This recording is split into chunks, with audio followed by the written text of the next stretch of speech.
Wow, today must be your lucky day. 2 videos, 1 day. It's like finding an onion ring in the bottom of your Burger King bag, isn't it?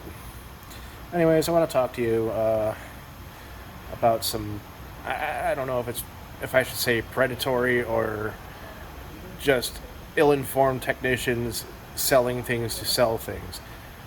Today we're going to discuss selling ignition coils with a tune-up.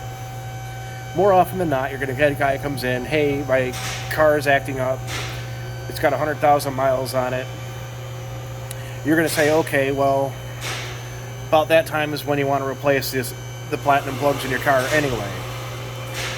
And while we're at it, we're going to go ahead and do your boots and your coils. Or in the case of this particular car, we're going to replace your 3 ignition coils and all 6 wires. Why in the hell are we changing coils? There's nothing wrong with them. There's no moving parts. For those of you playing at home, let's discuss the anatomy of an ignition coil. You've got a primary winding that goes around a secondary winding. When you energize the primary winding, electrons flow around the coil and induce a charge through magnetism into the secondary coil. When you open the primary side, the magnetic field collapses, allowing the high voltage side to discharge through the spark plug. There's no moving parts. These 2 coils are soaked in, typically it's silicone.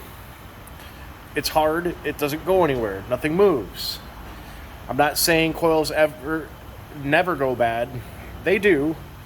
Usually it's because you leave the ignition on too long on an older car and the points are closed and you just boil the coil. Points are no longer a thing, so seeing an actual coil go bad nowadays is a rarity. So how do we know if you need a coil or not? Let's go over to the training aids. Here's a voltmeter, you're going to see that in a minute. Here is the offending member. This came out of a GM 3.8 liter. I did not diagnose this car, nor did I work on it, but I saved the coils after I tested them and proceeded to berate my technician. As you can see on the top here, you got a number 1 and a number 4. This means these 2 coils fire at the exact, it's actually 1 coil, but these 2 posts coming off of it fire at the exact same time. One is going to be firing on combustion and one is going to be firing on exhaust, basically a waste spark. So, without further ado, let's go ahead and start flipping it over and testing it. Your primary winding is down here. I already prepped this one for the test. You'll see 2 slots. I put a couple of T-pins in there to make contact. You're going to go ahead and come over here to your voltmeter. And we're going to go ahead and set this to beep.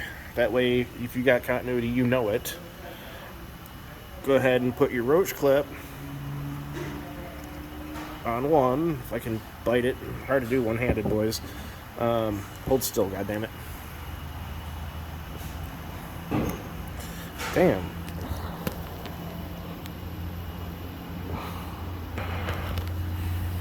It's kind of like nailing Jello to a wall. This one-handed shit is for the birds. I'm just going to save us some time. I'm going to take this end off here real quick. I'm tired of fighting. Anyways, you clip one side here, test the other side, she beeps. Okay? You know the primary winding is good.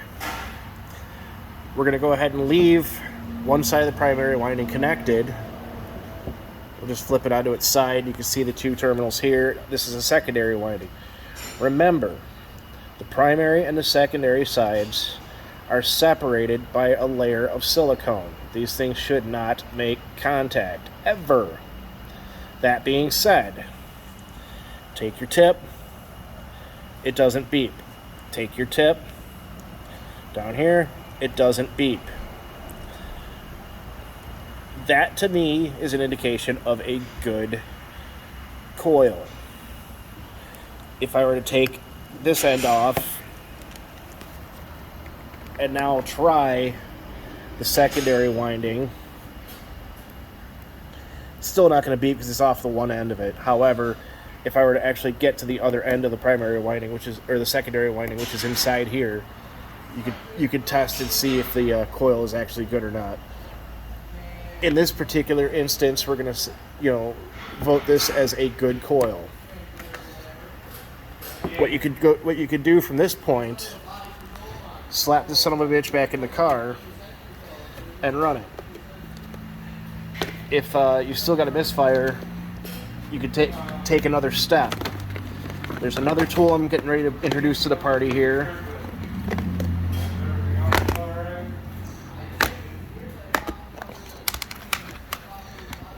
Is this dude right here, okay? Now, what you're gonna do with this is attach this guy here that I just dropped. Oh! See, this is why I need somebody who can help me out here. Anybody in the Michigan area who wants to help me, shoot these videos, I need somebody to hold the camera and help me with stupid shit like setting these things up. So you put this guy on here like that. This guy on here, in here, like this. And then you put your spark plug wire on the end here, and then obviously connected to your spark plug, and start the car. Inside here is a high voltage light bulb. If she starts flickering and flashing, you know the coil's working.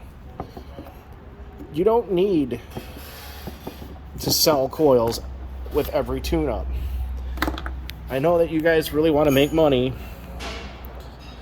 but let's be honest with our customers, okay? This is a good coil that got replaced needlessly. Same with this one here. This is a Ford one, and I've got buckets of coil-on plug style coils that people just, their natural reflex is just to sell coils with every tune-up. That's dishonest business, in my opinion. Stop doing that. You want people's respect and repeat business. Be honest with them. Be fair with them. How much do you think you're charging per coil? It's not necessary. Unless this unit fails, don't fucking sell it. Sell them plugs and wires only.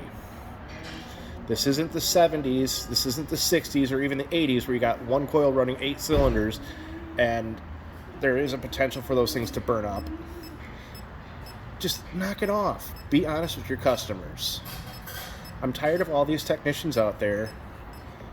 I don't care if you're at an independent shop or a dealership that are giving people like me a bad name, saying, oh, these guys, they're all in it for themselves, Stop. The customer will be back. The money you save them today, they could be spending tomorrow or next month on tires or something else. Okay? So, let's go back over this again. Continuity here. You should never have continuity between here and here. Quit selling coils. Yeah. Sorry to be a bit irritated, but this really stuck in my craw. Any other questions about coils? Go ahead and, you know how to get a hold of me. I don't know why I have to explain it to you guys, to hit the like and subscribe or make comments down below. I would expect by now, with YouTube being as old as it is, people have already figured that out. Yeah. See ya.